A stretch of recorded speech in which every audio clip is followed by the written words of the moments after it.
ഇന്നത്തെ മന്ത്രിസഭാ യോഗം വയനാടുണ്ടായ ദുരന്തത്തെക്കുറിച്ച് വിലയിരുത്തി. ഇതുവരെയുള്ള റിപ്പോർട്ടുകളെല്ലാം വിലയിരുത്തി.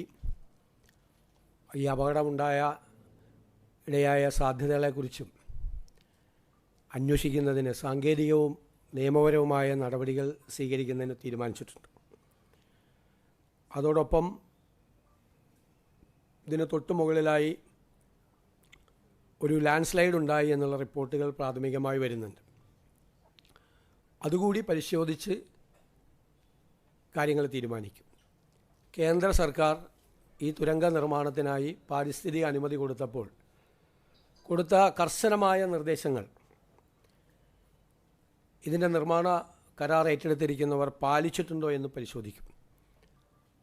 അപ്പോൾ അപകട സാധ്യതകൾ എന്തെല്ലാം ഉണ്ട് എന്ന് പരിശോധിച്ചതിന് ശേഷമാണ് പണി തുടരാൻ പോകുന്നത്.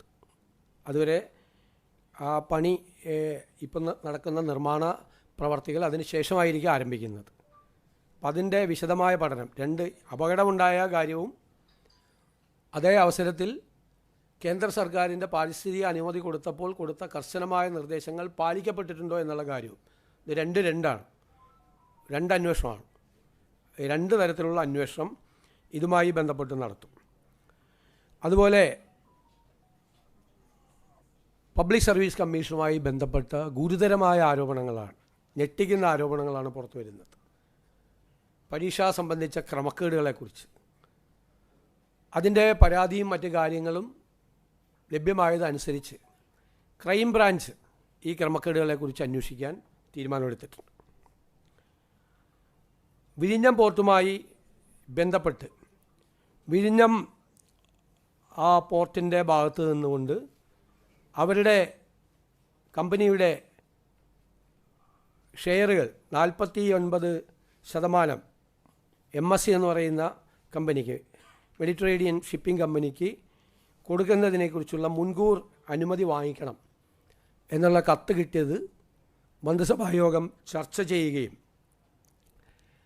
ഇത് പരിശോധിക്കാൻ ഇതിൻ്റെ കൺസെഷൻ എഗ്രിമെൻറ്റും കേരളത്തിൻ്റെ താൽപ്പര്യങ്ങളും പരിശോധിച്ച് നിയമപരമായ കാര്യങ്ങൾ പരിശോധിച്ച് നിർദ്ദേശങ്ങൾ നൽകാൻ ഇപ്പോൾ തന്നെ നേരത്തെ തന്നെ രൂപീകരിക്കപ്പെട്ടിട്ടുള്ള വിഴിഞ്ഞം പോർട്ടുമായി ബന്ധപ്പെട്ട് രൂപീകരിക്കപ്പെട്ടിട്ടുള്ള എംപവേർഡ് കമ്മിറ്റിക്ക് ചീഫ് സെക്രട്ടറി അധ്യക്ഷനായിട്ടുള്ള എംപവേർഡ് കമ്മിറ്റിയെ ചുമതലപ്പെടുത്തി. ആ എംപവേർഡ് കമ്മിറ്റിയുടെ തീരുമാനം വീണ്ടും മന്ത്രിസഭ അത് പരിശോധിക്കും. കേരളത്തിൻ്റെ ഒരു താൽപ്പര്യവും ബലീകരിച്ചുകൊണ്ടുള്ള ഒരു തീരുമാനവും സംസ്ഥാന സർക്കാർ എടുക്കില്ല എന്ന തീരുമാനം കൂടി എടുത്തിട്ടുണ്ട്. പിന്നെ നമുക്ക് സുപ്രീം കോടതിയിലെ സീനിയർ സ്റ്റാൻഡിംഗ് കോൺസൽമാരെയും ഹൈക്കോടതിയിലേക്കുള്ള കുറച്ചുകൂടി സ്പെഷ്യൽ ഗവൺമെൻറ് പ്ലീഡർമാരെയും സീനിയർ ഗവൺമെൻറ് പ്ലീഡർമാരെയും നിയമിച്ചിട്ടുണ്ട്. 100 ദിവസത്തെ പരിപാടി അടക്കമുള്ള കാര്യങ്ങൾ കോർഡിനേറ്റ് ചെയ്യുന്നതിന് വേണ്ടി മുഖ്യമന്ത്രിയുടെ ഓഫീസിലും CS-ൻ്റെ ചീഫ് സെക്രട്ടറിയുടെ ഓഫീസിലും ഒരു പ്രോഗ്രാം മാനേജ്മെൻറ്റ് കോർഡിനേഷന് വേണ്ടിയിട്ടുള്ള പ്രത്യേകമായ സംവിധാനം ഏർപ്പെടുത്തിയിട്ടുണ്ട്. 100 ദിവസത്തേക്കുള്ള പദ്ധതി, അതുമായി ബന്ധപ്പെട്ട് മുഖ്യമന്ത്രി തന്നെ 19 മന്ത്രിമാരും അവരുടെ വകുപ്പുകളുമായിട്ടുള്ള മീറ്റിങ്ങുകൾ ഇന്നലെ കഴിഞ്ഞു. അപ്പോൾ അത് സമയബന്ധിതമായി ആ പദ്ധതി പൂർത്തിയാക്കുന്നതിന് വേണ്ടിയിട്ടും ആ പദ്ധതി നിരീക്ഷിക്കുന്നതിന് വേണ്ടിയിട്ടും ഒരു ഓപ്പൺ പോർട്ടൽ, അതായത് മാധ്യമങ്ങൾക്കും പൊതുസമൂഹത്തിനും പരിശോധിക്കാൻ കഴിയാവുന്ന തരത്തിലുള്ള ഓപ്പൺ പോർട്ടൽ, ഓരോ ഡിപ്പാർട്ട്മെൻറ്റിൻ്റെയും 100 ദിവസത്തെ പദ്ധതികൾ, അതിൻ്റെ പുരോഗതി. അപ്പോൾ അത് അവിടെ കളർ കോഡാണ് കൊടുത്തിരിക്കുന്നത്. പൂർണ്ണമായി 80% മീതെ പൂർത്തിയാക്കിയാൽ ഗ്രീൻ കളറാണ്, 50-നും 70-നും ഇടയ്ക്ക് പൂർത്തിയാക്കിയാൽ ആംബറാണ്, ഓറഞ്ച് കളറാണ്. തുടങ്ങിയിട്ടില്ല പരിപാടി, കാര്യമായിട്ടൊന്നും പോകുന്നില്ലെങ്കിൽ റെഡ് കളറാണ് കൊടുത്തിരിക്കുന്നത്. അപ്പോൾ ഒരു പൊതുസമൂഹത്തിൻ്റെയും മാധ്യമങ്ങളുടെയും നിരീക്ഷണത്തിന് വിധേയമായിക്കൊണ്ടാണ് 100 ഡേയ്സ് പ്രോജക്റ്റ് നടപ്പാക്കുന്നത്. ആ പ്രോജക്റ്റുകൾ വിശദമായി വിലയിരുത്തി ഓരോ പ്രോജക്റ്റുകളും അത് നടപ്പാക്കുന്നതിന് വേണ്ടി വിവിധ ഡിപ്പാർട്ട്മെൻറ്റുകളിലെ വിവിധ ഉദ്യോഗസ്ഥരെ ചുമതലപ്പെടുത്തി. അതൊരു പരീക്ഷണം പോലെയാണ്. ഏറ്റവും ഭംഗിയായി ഫോളോ അപ്പ് ചെയ്ത് ഏറ്റവും കൃത്യമായി 100 ദിവസത്തിനുള്ളിൽ ഈ പദ്ധതികൾ മുഴുവൻ പൂർത്തിയാക്കാൻ വേണ്ടിയിട്ടുള്ള വലിയൊരു ശ്രമമാണ് അത് ആരംഭിച്ചിട്ടുള്ളത്. അപ്പം നിങ്ങൾക്കും മാധ്യമങ്ങൾക്കും അത് അതിൻ്റെ പീരിയോഡിക്കലായിട്ടുള്ള പ്രോഗ്രസ് റിപ്പോർട്ട് ചെയ്യാനും എന്താണ് ഓരോ ഡിപ്പാർട്ട്മെൻറ്റും നടക്കുന്നതെന്നും മനസ്സിലാക്കാൻ വേണ്ടിയിട്ടുള്ള ആദ്യമായിട്ടാണ് ഇന്ത്യയിൽ ഇങ്ങനൊരു സംവിധാനം ഒരു സംസ്ഥാനത്ത് ചെയ്യുന്നത്.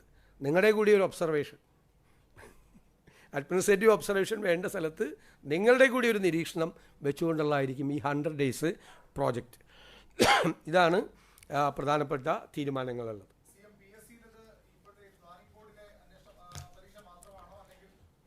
അല്ല, ഉയർന്നു വന്നിരിക്കുന്ന ആരോപണങ്ങൾ KS പരീക്ഷയെപ്പറ്റി ഉയർന്നു വന്നിട്ടുണ്ട്, ആരോപണം വന്നിട്ടുണ്ട്. പിന്നെ പരീക്ഷയുടെ മാർക്ക് അറിയാൻ പാടില്ല ഇൻ്റർവ്യൂ നടത്തുന്നവർ. പക്ഷേ ഇവിടെ പല ഇൻ്റർവ്യൂ നടത്തിയിരിക്കുന്നത് പരീക്ഷയുടെ മാർക്ക് അറിഞ്ഞിട്ട് ആ പരീക്ഷയിൽ ഏറ്റവും കൂടുതൽ മാർക്ക് കിട്ടിയവരെ, മാർക്ക് കുറഞ്ഞവരെ മറികടക്കാൻ വേണ്ടിയിട്ട് ഇൻ്റർവ്യൂവിൽ മാർക്ക് കൂട്ടിക്കൊടുത്തു എന്നുള്ളതെല്ലാം ആരോപണങ്ങൾ വന്നിട്ടുണ്ട്. അതടക്കമുള്ള എല്ലാ കാര്യങ്ങളും പരിശോധിക്കും.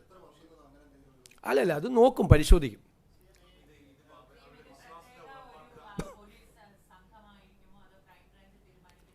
അല്ല, അത് ഹോം ഡിപ്പാർട്ട്മെൻറ്റ്, ആഭ്യന്തര വകുപ്പ് അതിൻ്റെ പരാതികളുടെ ഗൗരവം അനുസരിച്ചുള്ള തീരുമാനമെടുക്കും. ഇപ്പം നമ്മൾ തീരുമാനിച്ചിരിക്കുന്നത് അത് അവരുടെ വിവേചന അധികാരമാണ്, ആഭ്യന്തര വകുപ്പിൻ്റെ.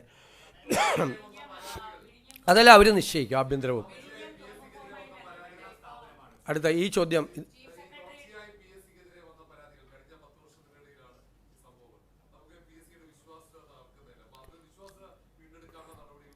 തീർച്ചയായിട്ടും. അല്ല, ഈ അന്വേഷണത്തിൻ്റെ ഭാഗമായി PSCക്ക് വന്നിട്ടില്ല. PSC എന്ന് വെച്ചാൽ എല്ലാവരുടെയും പ്രതീക്ഷയും എല്ലാവരുടെയും സ്വപ്നമാണ്. ലക്ഷക്കണക്കിന് ചെറുപ്പക്കാരാണ് അത് എഴുതി കാത്തിരിക്കുന്നത്. അവരുടെ ഈ ചോദ്യങ്ങളിൽ നടക്കുന്ന ക്രമക്കേടുകൾ, ചോദ്യം തയ്യാറാക്കുന്നതിൽ നടക്കുന്ന ക്രമക്കേടുകൾ, മാർക്കിടുന്നതിൽ നടത്തിയ ക്രമക്കേടുകൾ, ഇങ്ങനെ ഒരുപാട് ആരോപണങ്ങൾ വന്നുകൊണ്ടിരിക്കുകയാണ്. ഒരുപാട് KS പരീക്ഷയെക്കുറിച്ചുള്ള ഗുരുതരമായ ആരോപണങ്ങൾ വന്നു. അതെല്ലാം പരിശോധിക്കട്ടെ. നമ്മൾ ഒരു അന്വേഷണവും നടക്കാതെ ഞങ്ങളൊരു കൺക്ലൂഷനിലെത്തുന്നത് ശരിയല്ല. നമ്മളൊരു സ്ഥാപനത്തിൻ്റെ വിശ്വാസം നശിപ്പിക്കാൻ വേണ്ടി നമ്മളൊന്നും ചെയ്യില്ല. പക്ഷേ അന്വേഷിക്കും, അയാൾ അന്വേഷിക്കാതിരിക്കാൻ നിവൃത്തിയില്ല.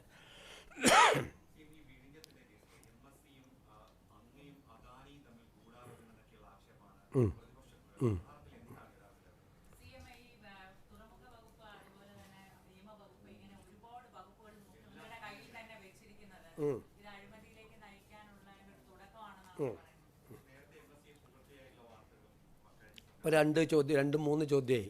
ഇനി എനിക്കൊരു ചോദ്യമുണ്ട് അങ്ങോട്ട്. ഈ വിഴിഞ്ഞം പോർട്ടുമായി ബന്ധപ്പെട്ട ഈ വിഷയത്തെ, അതായത് മെഡിറ്ററേനിയൻ ഷിപ്പിംഗ് കമ്പനിക്ക് അവരുടെ ഷെയർ കൈമാറാൻ ഉള്ള ഈ നീക്കത്തിൽ ഈ സർക്കാർ എന്ത് തെറ്റാണ് ചെയ്തത് എന്ന് നിങ്ങൾ ആരെങ്കിലും പറയണം. നിങ്ങൾ ചോദിച്ചോ, എന്ത് തെറ്റാണ് ചെയ്തത്? ഈ സർക്കാർ എന്ത് തെറ്റാണ് ചെയ്തത്? അതാണ് എൻ്റെ ചോദ്യം. ആദ്യമായിട്ടാണ് മാധ്യമപ്രവർത്തകരോട് ചോദിക്കുന്നത്. ചോദിച്ചോ, 2, 3, 4 പേര് ചോദിച്ചോ, എന്നിട്ട് ഞാൻ മറുപടി പറയാം. എന്ത് തെറ്റാണ് സർക്കാർ ചെയ്തത്?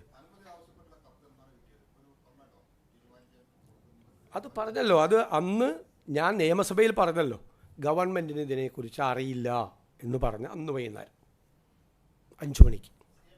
അല്ല, ചോദിക്കണം, ഇത് ചോദിക്കണം. ഞാൻ എൻ്റെ ചോദ്യത്തിന് മറുപടി പറയണം. ഞാൻ ആദ്യമായിട്ട് അങ്ങോട്ട് ചോദിക്കുക.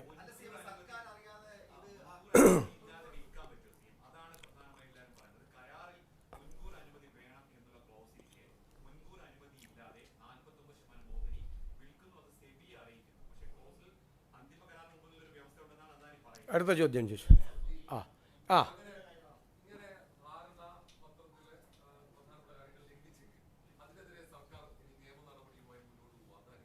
ഇനി ഞാൻ പറഞ്ഞോട്ടെ, ഇനി ആരെങ്കിലും ഉണ്ടോ?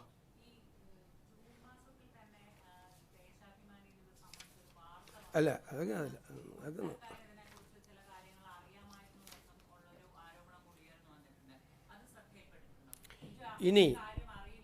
ഇനി എനിക്കൊരു കാര്യം കൂടി പറയട്ടെ. ഒരു വിഷയം വരുമ്പോൾ ആ വിഷയം ഞങ്ങളും പഠിക്കണം, നിങ്ങളും പഠിക്കണം. റിപ്പോർട്ട് ചെയ്യുന്നവർ ഒരു 60% മാധ്യമങ്ങൾ റിപ്പോർട്ട് ചെയ്തത് ഓഹരി കൈമാറ്റം നടന്നു എന്നാണ്. പറഞ്ഞു, റിപ്പോർട്ടർമാർ പറഞ്ഞിട്ടുണ്ട്. ഞാൻ കാണിച്ചാൽ എൻ്റെ കയ്യിൽ തെളിവുണ്ട്. ഓഹരി കൈമാറ്റം നടന്നു എന്ന്. ഒരു ഓഹരി കൈമാറ്റവും നടന്നിട്ടില്ല. ഓഹരി കൈമാറ്റം സംബന്ധിച്ച കൃത്യമായ വകുപ്പുകൾ കൺസെഷൻ എഗ്രിമെൻറ്റിലുണ്ട്. ഗവൺമെൻറ്റിൻ്റെ മുൻകൂർ അനുമതി ഇല്ലാതെ, കാരണം ഈ പോർട്ടിൻ്റെ ഓണർ എന്ന് പറയുന്നത് സംസ്ഥാന ഗവൺമെൻറ്റാണ്. അവർ കൺസെഷൻ എഗ്രിമെൻറ്റിൽ ഡെവലപ്മെൻറ്റും ഓപ്പറേഷനും നടത്താൻ വേണ്ടിയിട്ടുള്ള ഒരു പാർട്ടി മാത്രമാണ്. മനസ്സിലാക്കിക്കൊള്ളാം. ഗവൺമെൻറ്റാണ് ഓണർ. ആ അതോറിറ്റി, അതായത് ഗവൺമെൻറ്, സ്റ്റേറ്റ് ഗവൺമെൻറ്, ആ അതോറിറ്റിയുടെ അനുവാദം ഇല്ലാതെ അവിടെ 25% ഒരു ട്രാൻസ്ഫറും, അതായത് അവരുടെ ഷെയർ ട്രാൻസ്ഫർ ചെയ്യാൻ പാടില്ല. അതായത് കൺസെഷൻ എഗ്രിമെൻറ്റിലെ 5(3)(1) വളരെ ക്ലിയറാണ്. Prior approval of the government. ഞങ്ങൾ ഈ നിയമസഭയിൽ ആ നിയമസഭ കൂടി അന്ന് വാർത്ത വരുമ്പോഴാണ് അറിയുന്നത്. അപ്പം ഞാൻ അറിഞ്ഞില്ല എന്ന് പറഞ്ഞത് വെറുതെയാണെന്നാണ് പറഞ്ഞത്. എനിക്കറിയാമെങ്കിൽ ഞാൻ പറയും എനിക്കറിയാം, പക്ഷേ അവരുടെ ലെറ്റർ വന്നിട്ടില്ല എന്ന് നിയമസഭയിൽ പറഞ്ഞാൽ പോരെ. എനിക്കറിയാം ഇവരിങ്ങനെ നടപടി നടക്കുന്നത്, എനിക്കറിയാം. പക്ഷേ അവർ മുൻകൂർ അപ്രൂവലിന് വേണ്ടിയിട്ട് ഗവൺമെൻറ്റിന് കത്ത് തന്നിട്ടില്ല. കത്ത് വരുമ്പോൾ ഞങ്ങൾ പരിശോധിക്കുമെന്ന് പറഞ്ഞാൽ പോരെ. ഞാൻ പറഞ്ഞു ഞങ്ങൾക്കറിയില്ല, കാരണം ഞങ്ങൾ വന്നിട്ട് എത്ര ദിവസമായി? ഞങ്ങൾ വന്നിട്ട് കുറച്ച് ദിവസമായി. പിന്നെ വന്ന ആരോപണങ്ങൾ മുഴുവൻ എന്താണ്? ഇത് മുഴുവൻ നേരത്തെ അറിയാമായിരുന്നു. ഞാൻ മുഖ്യമന്ത്രിയായത് മെയ് 18-ാം തീയതിയല്ലേ. ഞാനെങ്ങനെ ഇത് നേരത്തെ അറിയുന്നത്? പക്ഷെ പിന്നീട് ഞങ്ങൾ അന്വേഷിച്ചപ്പോൾ 1 വർഷമായി ഈ വിവാദം വന്നതിന് ശേഷം ഈ അദാനി പോർട്ട് MSCയുമായി 1 വർഷമായി ചർച്ച നടത്തിക്കൊണ്ടിരിക്കുക. ആദ്യം അറിയുന്ന ആർക്കാണ്? ജൂൺ 5-ാം തീയതി 2026 ദേശാഭിമാനി പത്രം, വിഴിഞ്ഞത്ത് വരും MSC ടെർമിനൽ, ഓഹരി വാങ്ങാനുള്ള ചർച്ച വേഗത്തിലാക്കി. ജൂൺ 5. ഞങ്ങളുടെ MD അവിടെ ചാർജ് എടുക്കുന്നത് ജൂൺ 11-ാം തീയതിയാണ്. ആണല്ലോ. ജൂൺ 11-ാം തീയതി ഞങ്ങളുടെ MD അവിടെ രാജായി. അതിനു മുമ്പ് അറിയാമായിരുന്ന ഏക പത്രം ദേശാഭിമാനിയാണ്. ദേശാഭിമാനിയുടെ സോഴ്സ് എന്താണ്? ഗവൺമെൻറ്റാണ് ദേശാഭിമാനിയുടെ സോഴ്സ്. ആ കഴിഞ്ഞ ഗവൺമെൻറ്റിൻ്റെ കാലത്ത് ആ കഴിഞ്ഞ ഗവൺമെൻറ്റിന് നേതൃത്വം കൊടുത്ത ആളുകളാണ് ദേശാഭിമാനിയുടെ സോഴ്സ്. നിങ്ങൾക്ക് ഒരു മാധ്യമങ്ങൾക്കും കിട്ടാത്ത വാർത്ത വിഴിഞ്ഞത്ത് വരും. ഞാനിപ്പോഴാണ് കാണുന്നത്, ഇന്നലെയാണ് കാണുന്നത്. വിഴിഞ്ഞത്ത് വരും MSC ടെർമിനൽ, ഓഹരി വാങ്ങാനുള്ള ചർച്ച വേഗത്തിലാക്കി. അപ്പം ഞങ്ങളുടെ MD അവിടെ ചാർജ് എടുത്തതിന് ശേഷമല്ല, അതിനു മുൻപ് അവിടെ MD ഉണ്ടായിരുന്നു, ഗവൺമെൻറ് ഉണ്ടായിരുന്നു, പോർട്ടും മന്ത്രി ഉണ്ടായിരുന്നു. കഴിഞ്ഞ ഗവൺമെൻറ്റിന് അറിയാമായിരുന്നു MSC ആയിട്ടുള്ള. എന്നിട്ടത് ഞങ്ങളുടെ തലയിൽ കൊണ്ട് വയ്ക്കാൻ നോക്കുക. ഇതെങ്ങനെ വന്നു ഈ വാർത്ത? എവിടെ നിന്ന് കിട്ടി ഈ സോഴ്സ്? ദേശാഭിമാനി പത്രത്തിൽ എവിടെ നിന്നാണ് ഈ സോഴ്സ് കിട്ടിയത്? 5-ാം തീയതി MSC വരും. എന്നിട്ട് അതിൽ വേറെ വാർത്ത കൂടിയുണ്ട്. LDF സർക്കാർ സംഘടിപ്പിച്ച വിഴിഞ്ഞം കോൺക്ലേവിൽ MSC കമ്പനിയിലെ പ്രമുഖർ പങ്കെടുത്തിരുന്നു. ഇത് 2025 MSC കമ്പനി നടത്തി, LDF സർക്കാർ സംഘടിപ്പിച്ച വിഴിഞ്ഞം കോൺക്ലേവിൽ MSC കമ്പനിയിലെ പ്രമുഖർ പങ്കെടുത്തിരുന്നു. ഇനി ജൂലൈ 1-ാം തീയതിയിലത്തെ വാർത്ത നിങ്ങളെല്ലാം വാർത്ത കൊടുത്ത ദിവസത്തെ ദേശാഭിമാനിയുടെ വാർത്ത, വിഴിഞ്ഞത്ത് 13,000 കോടി രൂപയുടെ നിക്ഷേപം, MSC ഗ്രൂപ്പ് 49% ഓഹരി എടുക്കും. അടുത്ത വാചകം കേട്ടോളാം. LDF സർക്കാരിൻ്റെ ദീർഘവീക്ഷണത്തിൻ്റെ വിജയമാണ് വിദേശ നിക്ഷേപം. ഞാൻ എന്താ മറുപടി പറയേണ്ടത്? എന്നിട്ട് പിന്നെ അങ്ങോട്ട് മാറിയിട്ട് ഇത് കടൽ കൊള്ള, സതീശൻ, അദാനി, എന്താണ് കേരളത്തിൽ നടക്കുന്നത്? കേരളത്തിൽ നടക്കുന്നത്? ഞങ്ങൾ തീരുമാനിച്ചിട്ടുണ്ട്. മനസ്സിലായല്ലോ. ഞാനിത് കുറേ ദിവസം ആസ്വദിക്കരുത്. സതീശൻ മൗനമാണ്. ഈ നിശബ്ദതയ്ക്ക് എന്തോ അർത്ഥമുണ്ട്. എന്തൊക്കെയായിരുന്നു ഈ ഓഹരി കൈമാറ്റത്തിൽ അദ്ദേഹത്തിന് പങ്കുണ്ട്. എനിക്ക് കിട്ടിയ കമ്മീഷൻ വരെ പറഞ്ഞു ഒരു മാധ്യമം. 13,000 കോടിയുടെ കണക്കാക്കിയിട്ട് 2% കണക്കാക്കിയിട്ട് എനിക്ക് അവർ സെബിക്ക് കത്തയച്ചു. അപ്പം ഞങ്ങൾ അന്ന് വൈകുന്നേരം തന്നെ കത്തയച്ചെന്ന് അറിഞ്ഞാണ് ഇത് ഗവൺമെൻറ്റിൻ്റെ മുൻകൂർ അനുമതി തേടിയിട്ടുള്ള കാര്യമാണ്. അതുകൊണ്ട് ഞങ്ങളുടെ അസംതൃപ്തി അവരെ അറിയിച്ചു. അപ്പോൾ തന്നെ അവർ പ്രിയോർ അപ്രൂവലിലെ കത്ത് തന്നു. ഇനി ഞാൻ നിങ്ങളോടൊരു കാര്യം കൂടി പറയാം. ഈ കൺസെഷൻ എഗ്രിമെൻറ്റിൽ ഇപ്പോൾ പറഞ്ഞല്ലോ മോണോപ്പോളി വരും. ഈ കൺസെഷൻ എഗ്രിമെൻറ്റ് പോലും ഒന്ന് വായിച്ചു നോക്കാതെയാണ് പ്രതിപക്ഷ നേതാവ് നിയമസഭയിൽ പ്രസംഗിച്ചത്. MSC കമ്പനിക്ക് കൊടുത്താൽ MSC കമ്പനിയുടെ മോണോപ്പൊളി വരും, കോമൺ യൂസർ ഫെസിലിറ്റി ഇല്ലാതാവും, അവിടെ വേറെ ആർക്കും അവിടെ കയറാൻ പറ്റില്ല എന്ന് പറയും. ഞാൻ ആ ഉമ്മൻചാണ്ടിക്കും കെ ബാബുവിനൊരു സലാം കൂടി കൊടുക്കുകയാണ്, ഒരു സല്യൂട്ട്. അവരെ ആ കൺസെഷൻ എഗ്രിമെൻറ്റിൽ എഴുതി വെച്ചിട്ടുണ്ട്, ഒരു കോമൺ യൂസർ ഫെസിലിറ്റി ഇല്ലാതാക്കിയ ഗവൺമെൻറ് ഇടപെടാൻ പറ്റും. 581 എഴുതി വെച്ചിട്ടുണ്ട്. കോമൺ യൂസർ ഫെസിലിറ്റി വേണം, ഒരാളുടെ മോണോപ്പൊളി അവിടെ പറ്റില്ല എന്ന്. ഈ ഗവൺമെൻറ് MSCക്ക് ഇത് കൊടുത്താൽ അവിടെ വേറെ ഒരാൾക്ക് ഓപ്പറേഷൻ നടത്താൻ പാടില്ല എന്നാണ് ആരോപണം പറഞ്ഞത്. അത് ഇവർ വന്നാൽ അങ്ങനെ ആവുമെന്ന്. ആ ക്ലോസ് വരെ പ്രൊട്ടക്റ്റ് ചെയ്തിട്ടുണ്ട് ഈ എഗ്രിമെൻറ്റിൽ. കൺസെഷൻ എഗ്രിമെൻറ്റ് ഒന്ന് വായിച്ചു നോക്കട്ടെ. എന്നിട്ട് ഈ MSc ആയിട്ടുള്ള ചർച്ച നടത്തിയത് അറിയാം. അവർ വന്നാൽ ഈ LDF ഗവൺമെൻറ്റിൻ്റെ ഒരു ദീർഘകാലമായിട്ടുള്ള ഒരു ഇതാണ്, അവരുടെ വിഷനാണ് MSc വരുന്നത്. ഇതെല്ലാം പറഞ്ഞിട്ട് 24 മണിക്കൂറൊക്കെ മാറ്റി പറഞ്ഞിട്ട് എൻ്റെ നേരെ വിരൽ ചൂണ്ടിയാൽ, ഞാൻ പറയാറുണ്ടല്ലോ ബാക്കി 4 വിരലും സ്വന്തം നെഞ്ചത്തോട്ടാണ് എന്ന് പറഞ്ഞത്. ക്ലിയർ ആയല്ലോ? ആർക്കെങ്കിലും സംശയം ഉണ്ടോ ഇനി? പറഞ്ഞോ, ഏത് സംശയം ചോദിച്ചോളാം. ഒരു കരാർ ലംഘനം ഉണ്ടായിട്ടില്ലല്ലോ. കരാർ ലംഘനം ഓഹരി കൈമാറ്റം നടത്തിയാൽ കരാർ ലംഘനമാണ്. അല്ല, ചോദിച്ചോ. ഓഹരി കൈമാറ്റം നടത്തിയിട്ടില്ലെന്ന്. ഇതാണ് സംഭവം. ദേശാഭിമാനിയാണ്. ഓഹരി കൈമാറ്റം നടത്തിയില്ലെന്ന്. അതാണ് ചോദിച്ചത്.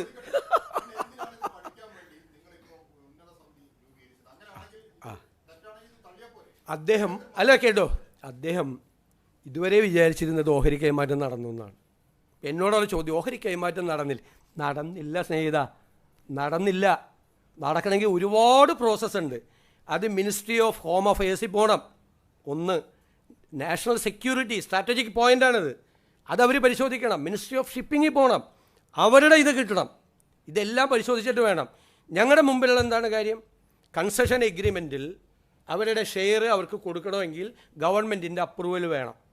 ഞങ്ങൾ എന്തിനാണ് അപ്രൂവൽ കൊടുക്കില്ല എന്ന് ഞങ്ങൾ തീരുമാനിക്കാൻ പാടില്ലല്ലോ. ഗവൺമെൻറ്റിൻ്റെ താല്പര്യങ്ങൾ സംരക്ഷിക്കപ്പെടണം. ഗവൺമെൻറ്റിൻ്റെ ഇൻട്രസ്റ്റ്, നമ്മളാണ് ഓണർ, നമ്മുടെ താല്പര്യങ്ങൾ പൂർണ്ണമായി സംരക്ഷിക്കപ്പെടണം. അല്ലാതെയുള്ള എന്തെങ്കിലും ഇതിലുണ്ടോ, ഇതിൻ്റെ ട്രാൻസ്ഫറിലുണ്ടോ എന്ന് നമ്മൾ നോക്കണം, നമ്മൾ പരിശോധിക്കണം. മാത്രമല്ല, ഈ വിഴിഞ്ഞം പോർട്ടിൻ്റെ ഭാവി എങ്ങനെയായിരിക്കും ഇവർ വന്നാൽ, ഗുണമാണോ ദോഷമാണോ, അതിനാണ് എംപവേർഡ് കമ്മിറ്റിക്ക് അത് പഠിക്കാൻ വേണ്ടി കൊടുത്തിരിക്കുന്നത്.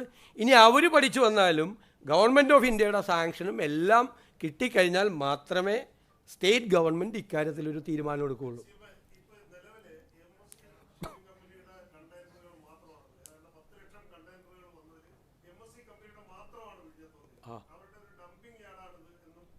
അല്ലല്ല, അവർ ലോകത്തിലെ ഏറ്റവും, ഞങ്ങൾ പരിശോധിച്ചു, ലോകത്തിലെ ഏറ്റവും വലിയ ഷിപ്പിംഗ് കമ്പനികളിലൊന്നാണ്.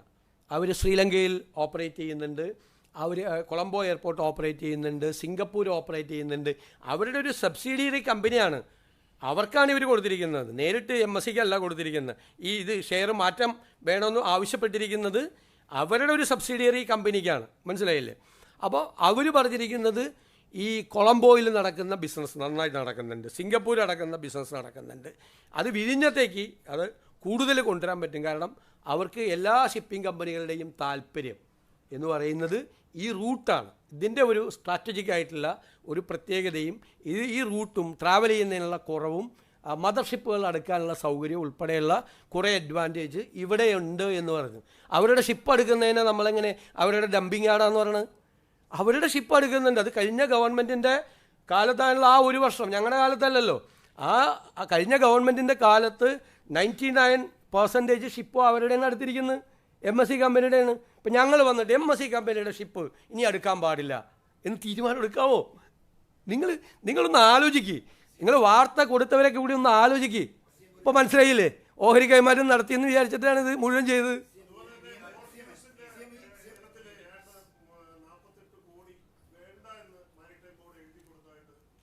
ഏത്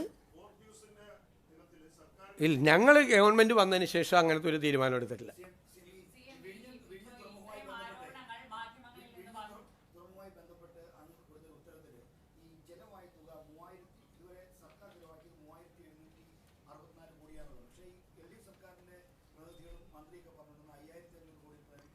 ലാൻഡിന് വേണ്ടിയിട്ട് ചിലവാക്കിയിരിക്കുന്ന തുകയാണ് ലാൻഡ്. പിന്നെ വയബിലിറ്റി ഗ്യാപ്പ് ഫണ്ടാണ് പിന്നെ 800 ചില്ലാൻ കോടി കൊടുത്തിരിക്കുന്നത്. അത് കേന്ദ്രമാണ് കൊടുത്തിരിക്കുന്നത്. അല്ല, നമ്മൾ ചിലവാക്കിയ തുകയാണ് നമ്മൾ പറഞ്ഞത്. ഇനി എന്തെങ്കിലും ചെറിയ വ്യത്യാസം ഉണ്ടെങ്കിൽ നമുക്ക് പറയാം. ഇതുവരെ ചിലവാക്കിയിരിക്കുന്ന തുക. ഇതിൻ്റെ അകത്ത് മേജർ ഇതെന്ന് വെച്ചാൽ ഈ നമ്മളാണ് ഓണർ. ഞാൻ പറയില്ലേ, ഇതൊരു കൺസെഷൻ എഗ്രിമെൻ്റാണ്. അവർ ഡെവലപ്മെൻറ്റും ഓപ്പറേഷനും നടത്താനുള്ള കൺസെഷൻ എഗ്രിമെൻറ്റിൽ ഒരു പാർട്ടി മാത്രമാണ്. അവരുടെ ഷെയറാണ്. അതിൻ്റെ അകത്തുനിന്ന് 49 അവർ വേറൊരു കമ്പനിക്ക് അവർ കൊടുക്കുന്നത്. അത് നമ്മുടെ ഓണർഷിപ്പിനെയോ നമ്മളെയൊന്നും ബാധിക്കില്ല. അവരുമായിട്ട് നമ്മൾ അദാനി പോർട്ടുമായിട്ടാണ് നമ്മുടെ കൺസെഷൻ എഗ്രിമെൻറ്റ്. ആ അദാനി പോർട്ടിൻ്റെ ഓണർഷിപ്പിൽ അവരൊരു 49% അവരുടെ ഷെയർ കൊടുക്കുമെന്നാണ്. അപ്പോഴും അദാനി പോർട്ടിന് തന്നെയാണ് അവരുടെ ഇതിൻ്റെ അകത്ത് ഏറ്റവും മേജർ ഇത് 51%.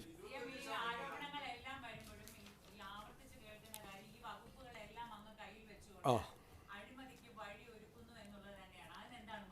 അതായത് ഒറ്റ മറുപടിയല്ല, 29 വകുപ്പുണ്ടായിരുന്നു പിണറായി വിജയൻ്റെ കയ്യിൽ. 29 വകുപ്പ്. IT വേറെ മന്ത്രിമാരുടെ കയ്യിലായിരുന്നു. എന്തിനാണ് IT എടുത്തു വെച്ചത്? അഴിമതി നടത്താൻ വേണ്ടിയിട്ടാണ്. IT വ്യവസായ വകുപ്പിൻ്റെ കൂടെ കൊടുക്കേണ്ട IT എടുത്ത് പിണറായി വിജയൻ കയ്യിൽ വെച്ചത് ഞാൻ ചോദിക്കാനുള്ള ആർക്ക് വേണ്ടിയിട്ടാണെന്ന്. ആർക്ക് വേണ്ടിയിട്ടായിരുന്നു IT എടുത്ത് വെച്ചത്? നിങ്ങൾക്ക് എല്ലാവർക്കും അറിയാമല്ലോ, ഒരു വകുപ്പ് എടുക്കരുതെന്നായിരുന്നു എൻ്റെ ആഗ്രഹം. എന്നുവെച്ചാൽ പ്രധാനപ്പെട്ടത്. ഞാനതാണ് ഞങ്ങളുടെ പാർട്ടിയിൽ പറഞ്ഞത്. ഞാൻ പ്രധാനപ്പെട്ട വകുപ്പുകളിൽ നിന്ന് എന്നെ ഒഴിവാക്കണം. സാധാരണ മുഖ്യമന്ത്രിമാർ കൈകാര്യം ചെയ്യേണ്ട കുറേ വകുപ്പുകളുണ്ട്, ഏത് മുഖ്യമന്ത്രിയാണെങ്കിലും. അതൊഴിച്ച് ആഭ്യന്തരവും വേണ്ട, ഫിനാൻസും വേണ്ട എന്നാണ് ഞാൻ പറഞ്ഞിരുന്നത്. അത് സമ്മതിച്ചില്ല. ഫിനാൻസ് നിർബന്ധമായി മുഖ്യമന്ത്രി എടുക്കണമെന്ന് പാർട്ടിയാണ് ആവശ്യപ്പെട്ടത്. നിർബന്ധമായി എല്ലാ മന്ത്രിമാരും ഒറ്റക്കെട്ടായിട്ട് ആവശ്യപ്പെട്ടിട്ടാണ് ഫിനാൻസ് എടുത്തത്, അല്ലേ? ഞാൻ പോർട്ട് കൊടുത്തു. പോർട്ട് എന്താ എടുക്കാൻ കാര്യം? പോർട്ട് എൻ്റെ ഡ്രീം പ്രോജക്റ്റാണ്. ഈ സർക്കാരിൻ്റെ ഏറ്റവും ഡ്രീം പ്രോജക്റ്റ് പോർട്ടാണ്. അത് മുഖ്യമന്ത്രിയുടെ ഓഫീസിലാകുമ്പോഴാണ് അതിൻ്റെ കോർഡിനേഷനും മറ്റു കാര്യങ്ങളും ചെയ്യുള്ളൂ. വകുപ്പ് എടുക്കുന്ന അഴിമതിക്ക് വേണ്ടിയിട്ടാണ്. എന്തൊരു വില കുറഞ്ഞ വർത്തമാനമാണ് പ്രതിപക്ഷ നേതാവ് പറഞ്ഞത്. അദ്ദേഹം ഇരിക്കുന്ന ആ കസേരയ്ക്ക് യോജിക്കാത്ത വർത്തമാനമാണ് ബഹുമാനപ്പെട്ട, എനിക്ക് വിഷമമുണ്ട്, പ്രതിപക്ഷ നേതാവ് പറഞ്ഞത്. എൻ്റെ മറു ചോദ്യമാണ്, ആരുടെയെങ്കിലും നിന്നും കൈനീട്ടി മേടിക്കാൻ വേണ്ടിയിട്ടാണ് IT വെച്ചത്? അല്ല ആരെങ്കിലും സഹായിക്കാൻ വേണ്ടിയിട്ടാണ് IT വെച്ചത്? എൻ്റെ മറു ചോദ്യം. അതിന് മറുപടി പറയട്ടെ. IT എന്തിനാണ് കയ്യിൽ വെച്ചത്? എന്തിനാണ് IT കയ്യിൽ വെച്ചത് പിണറായി വിജയൻ? നമ്മളെ കൊണ്ട് പറയിപ്പിക്കല്ലേ. ഞാൻ ഇത്ര പറയുള്ളൂ. ഞാനായതുകൊണ്ട് ഞാൻ അതിൻ്റെ രണ്ടാമത്തെ റൗണ്ട് ഞാൻ പറയില്ല.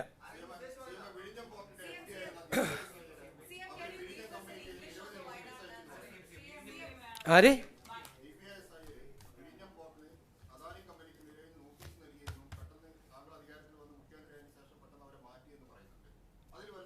അവരെ മാത്രമല്ലല്ലോ മാറ്റിയത്, വേറെ ഒരുപാട് ആളുകളെ മാറ്റിയല്ലോ.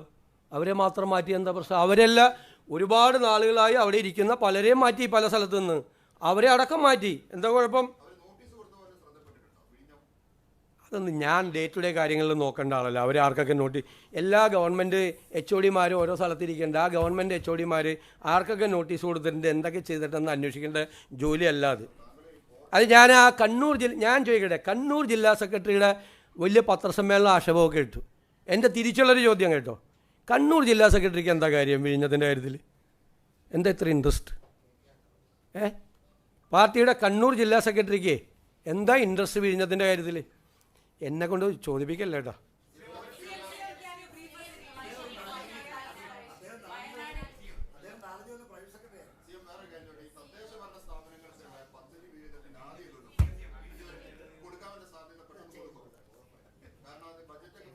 അത് കൊടുക്കും.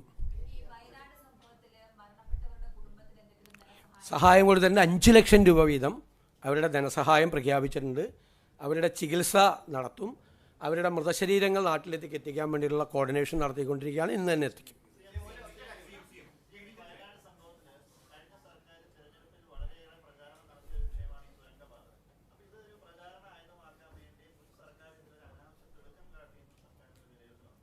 അല്ലല്ലോ, നിങ്ങളിതൊക്കെ ആലോചിച്ചോ?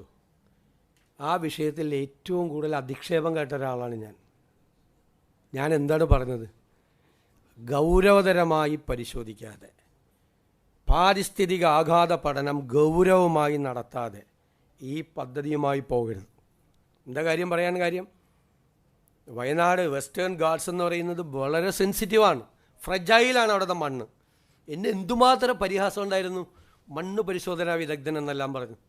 മണ്ണ് പരിശോധനാ വിദഗ്ധൻ എന്നൊക്കെ പറഞ്ഞ് എന്നെ കളിയാക്കി. CPM ഹാൻഡിലുകൾ അവരാണ് എൻ്റെ PR മുഴുവൻ നടത്തിയത്.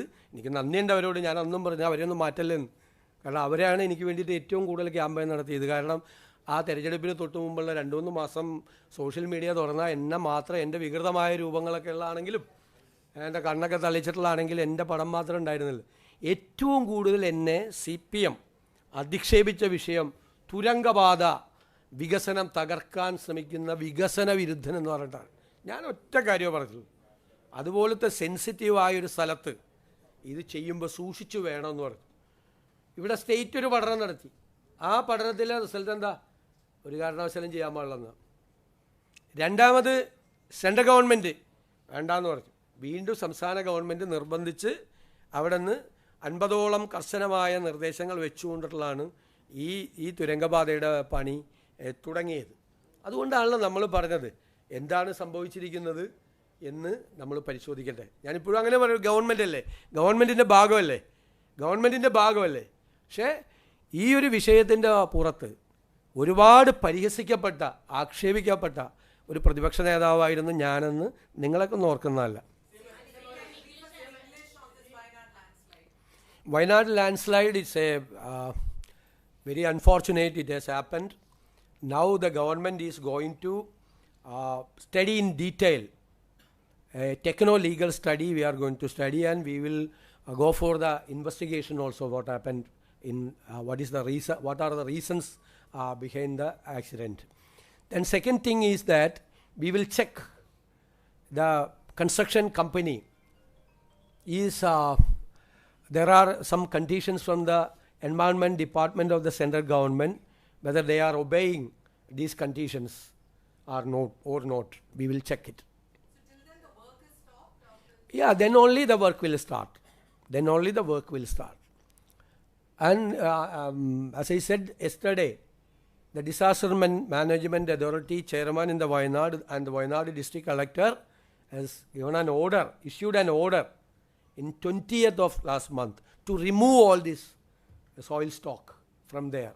But unfortunately, these contractors, they have not taken any action to remove the soil. Number two, the PWD minister directed the PWD secretary. And PWD secretary and other engineers went to this place and they checked.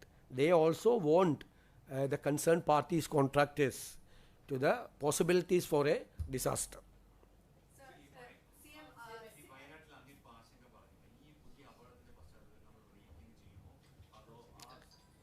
ഞാനൊന്നും പറയില്ല, പരിശോധിക്കും, എന്നിട്ടേ work തുടരുള്ളൂ. Coming back to Wayanad, so two studies you're saying, one to understand what really happened right now, Yeah. and the other, basically whether the company has flouted any environmental rules. Yes. Environmental directions from the Environment Department, Central Environment Department, when they have given this clearance, they have directed that more than 50 conditions are there.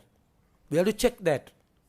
Yesterday Minister Siddique had said this is a man-made disaster. It was not a natural one. You had also said That was a preliminary report. Anyway, we will check whether there was a landslide. Anyway, this landslide and this stock of soil multiplied the impact of the accidents. Sir, on the compensation and what is the latest numbers as far as death or missing people are concerned? 3 persons died and 5 persons are still missing. There are 2 NDRF team, police and fire force are there. They are trying to, now the road is cleared. Even then we were not able to find out the missing persons.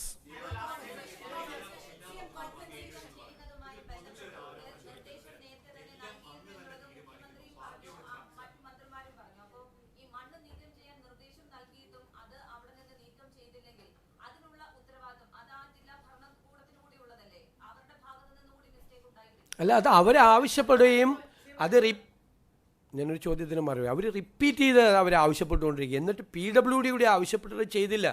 അപ്പോൾ മണ്ണ് നീക്കം ചെയ്യാത്തതിൽ ഗുരുതരമായ പാളിച്ച ഉണ്ട്, നീക്കം ചെയ്യാത്തതിൽ. അതല്ലേ പരിശോധിക്കുമെന്ന് പറയുന്നത്. ഞാൻ അതിൻ്റെ അകത്ത് പ്രതികളെ കണ്ടെത്താനൊന്നും ശ്രമിച്ചില്ലല്ലോ. ഒരു ഏജൻസി അന്വേഷിക്കുമ്പോൾ ലെറ്റ് ദം ഇൻവെസ്റ്റിഗേറ്റ്. ഞാൻ കയറി മുൻകൂട്ടി ആരാണ് കുറ്റക്കാരെന്നൊന്നും പ്രഖ്യാപിക്കാൻ പാടില്ലല്ലോ.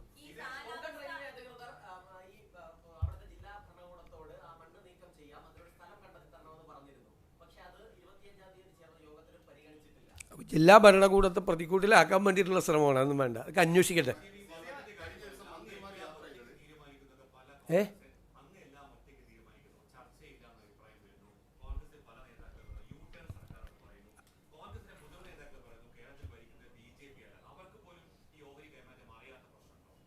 നിങ്ങൾ കൊടുക്കുന്ന വാർത്തകളല്ല എനിക്ക് ഞാൻ മറുപടി പറയണത് എന്തിനാ? നിങ്ങളൊക്കെ എന്തെല്ലാം വാർത്തകൾ ഇതുപോലത്തെ എന്തെല്ലാം വാർത്തകൾ നിങ്ങളെല്ലാവരും കൊടുത്തു, എന്തെല്ലാം വാർത്തകൾ. ഓഹരി കൈമാറ്റം നടത്തിയില്ലേ, സതീശനും ബദാനിയുമായിട്ട് ബന്ധമില്ലേ എന്നൊക്കെ ചോദിച്ചാൽ നിങ്ങളുടെ ചാനലിലൊക്കെ ഉൾപ്പെടെ എല്ലാവരും വന്ന് വൈകുന്നേരം പറയണ്ടല്ലോ. I have made it very clear. This is a stand of the government. This is a stand of the cabinet. ഞാൻ വളരെ ക്ലിയർ ആയിട്ട് പറഞ്ഞു. ഈ ആരോപണം ഉന്നയിച്ചവരൊക്കെ തലയിൽ മുണ്ടിട്ട് പോയാൽ മതി. അത് രാഷ്ട്രീയ നേതാക്കളാണെങ്കിലും മാധ്യമപ്രവർത്തകരാണെങ്കിലും. അത് മനസ്സിലായില്ല, കാര്യം മനസ്സിലായില്ല. നിങ്ങൾക്ക് ഇത് സംബന്ധിച്ച ഒരു ചോദ്യം പോലും ഞാൻ ചോദിച്ചല്ലോ, ഈ ഗവൺമെൻറ് എന്ത് തെറ്റ് ചെയ്തു എന്ന് ചോദിച്ചിട്ട് നിങ്ങൾക്കൊരു ചോദ്യം പോലും ചോദിക്കാൻ പറ്റില്ല. എന്ത് തെറ്റാണ് ചെയ്തതെന്ന് നിങ്ങളിത് ഞാൻ പറയട്ടെ, നിങ്ങൾ മൈക്രോസ്കോപ്പിക് ലെൻസുമായിട്ട് സർക്കാരിൻ്റെ പുറകെ നടക്കുക. ഇല്ലാത്ത കാര്യങ്ങൾ നിങ്ങൾ ഊതി വീർപ്പിക്കുകയാണ്. നിങ്ങൾ ഇല്ലാത്ത അദ്ദേഹം ഒന്നും പറഞ്ഞിട്ടൊന്നുമില്ല. അതെന്താ അല്ലല്ല, അത് അങ്ങനെ നിങ്ങൾക്ക് ഇൻ്റർപ്രറ്റ് ചെയ്യാം അങ്ങനെ അത്രയേ ഉള്ളൂ. ചേട്ടൻ എന്നെ ഇനി ദേശാഭിമാനി വീണ്ടും വായിപ്പിക്കല്ലേ.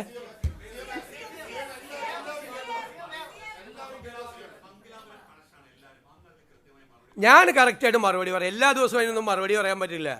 ഞാൻ ഓരോരുത്തരെ ഞാൻ മുഖ്യമന്ത്രി ആകുന്നതിന് മുമ്പ് ഞാൻ മുഖ്യമന്ത്രി ആവുമെന്ന് നിങ്ങൾക്ക് ആർക്കെങ്കിലും അറിയാമായിരുന്നു? എനിക്ക് പോലും അറിയില്ലായിരുന്നു. ചുമ്മാ ഇതെല്ലാം എനിക്കറിയാം ഇത് എവിടെ നിന്നാണ് ഇത് ആരംഭിക്കുന്നതെന്ന്. ചില ചാനലുകളിൽ നിന്നാണ് ഇത് തുടങ്ങുന്നത്.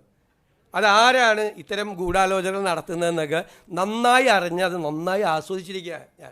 ഞാൻ കഴിഞ്ഞ ഒരാഴ്ച നിങ്ങൾ ഈ കൊടുത്ത വാർത്തകളൊക്കെ കണ്ട് ഞാൻ നിശബ്ദനാണ് മറ്റാണെന്നൊക്കെ നിങ്ങൾ പറയും, ആസ്വദിച്ചിരിക്കുക. ഞാനതുകൊണ്ടാണ് വന്ന് ചോദിച്ചത്, തൻ്റെ ഇടത്തോടു കൂടി നിങ്ങളോട് ചോദിച്ചത്, ഈ സർക്കാർ എന്ത് തെറ്റാണ് ഈ വിഴിഞ്ഞം പോർട്ടിൽ ചെയ്തതെന്ന്. ഒരു മറുപടി ഉണ്ടായില്ലല്ലോ ഒരാൾക്കും.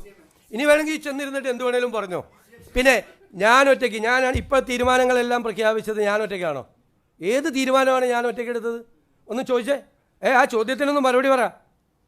ഏഷ്യാനെറ്റിൻ്റെ ലേഖനം ആ ചോദ്യത്തിന് മറുപടി പറ.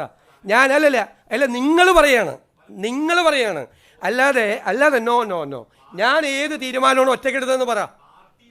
ഒരാളും പറഞ്ഞിട്ടില്ല. നിങ്ങളുണ്ടാക്കുന്ന വാർത്തകളാണ്. അല്ലല്ല ചോദിക്ക്. അരെ ഒരു തീരുമാനം അല്ലല്ല ഞാൻ ഒറ്റയ്ക്കെടുത്ത എൻ്റെ ചോദ്യം അതാണ്. ഞാൻ ഒറ്റയ്ക്കെടുത്ത തീരുമാനം ഏതാ? നിങ്ങൾ പറയുന്നുണ്ട് ഒരു തീരുമാനം എടുത്തിട്ടില്ല. ഒരു തീരുമാനം എടുത്തിട്ടില്ല. നിങ്ങൾ ഇതൊക്കെ ഞാൻ ഇവിടെ നിങ്ങൾ CPM അല്ലല്ലോ. CPM നടക്കണ കാര്യം നിങ്ങൾ അന്വേഷിക്കും. നടക്കണ കാര്യം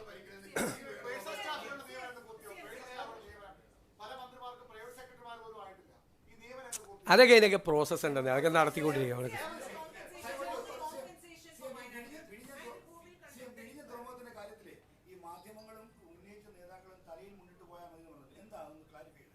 അല്ല, ഞാൻ ചോദിച്ചല്ലോ, ഈ സർക്കാർ എന്ത് തെറ്റാണ് അക്കാര്യത്തിൽ ചെയ്തത്? നിയമവിരുദ്ധമായിട്ടോ ഏതെങ്കിലും ഒരു തെറ്റ് ചെയ്തോ എന്ന് നമ്മൾ ചോദിച്ചല്ലോ. ആരോപണം ഉന്നയിച്ചവരെ കുറിച്ചാണ്, ഞാൻ അല്ലാത്ത മാധ്യമങ്ങളെ കുറിച്ചല്ല പറഞ്ഞത്. എന്ത് തെറ്റാണ് ചെയ്തതെന്ന്, ഈ സർക്കാർ എന്ത് തെറ്റ് ചെയ്തു എന്ന ചോദ്യത്തിന് നിങ്ങൾക്ക് ഒറ്റയാൾക്ക് മറുപടിയില്ല. ഒരു ചോദ്യമില്ല. നിങ്ങൾക്ക് കിട്ടിയല്ല, തന്നല്ലോ നേരത്തെ. ദേശാഭിമാനിക്ക് നന്നായിട്ട് തന്നല്ലോ. ഇനിയും ചോദിച്ചു മേടിക്കല്ല എൻ്റെ കയ്യിൽ നിന്ന്. വേറെയും ദേശാഭിമാനി എൻ്റെ അടുത്ത് 2025 വേറെ പറ.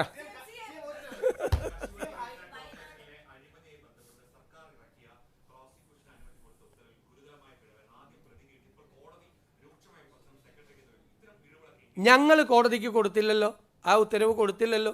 ആ ഉത്തരവിൽ തെറ്റുണ്ടെന്ന് കോടതിയിൽ കൊടുത്തില്ലല്ലോ. കോടതിയിൽ കൊടുത്തില്ലല്ലോ.